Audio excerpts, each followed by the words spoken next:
Today we're officially opening our edible playground. We've been working with Trees for Cities for over a year, so we've just got to the culmination of this very exciting project. Edible Playgrounds is a fully functional food growing space where we teach children to grow, harvest and cook healthy food. We work with schools not just on the build but on the design as well, and then we work with them for a year after creation, embedding the whole garden into the school curriculum. They use the garden for all their subjects, so it's embedded into the teaching rather than as an add-on as an after-school club. They took into account the fact that we would need to train staff to be able to manage the garden. You know, I am a teacher, I do a little bit of gardening, but not on a grand scale.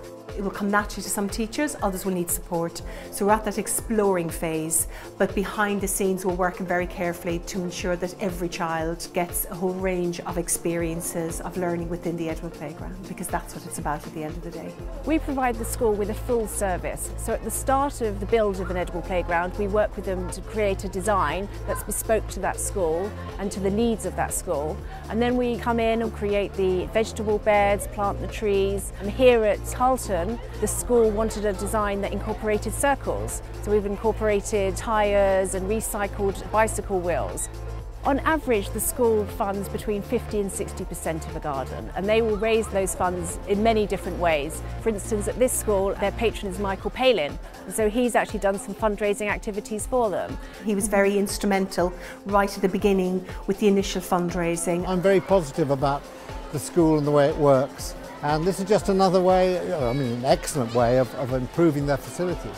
We all want to be healthier and we all want our children to eat better food and demand better food. I think there's a tendency to give children processed food if you're not very careful. Here, hopefully, develop a kind of taste for food, which will help them, make them healthier, make them better, make them sort of sleep better and learn faster and all that. I mean, yes, it's teaching children about food. Here's the blessed rain, without which this will not function. What we realise is many of the children don't really stop and think about where the food comes from that they eat. So we are able to give them the experience of growing food from seed right through to adult mature plants and harvesting, so they get the whole food cycle. When I was speaking to children earlier this week, 2 of them have been talking about growing herbs at home. So already it's having an impact, which is what we wanted.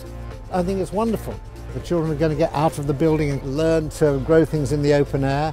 I think any school that's got some space in their playground should think of having something like this. In a year's time, and all this is growing up, and the strawberries and the apples and all that, it's going to be fantastic, and the children will have been responsible. You know, you can see how happy they are. So other schools take note.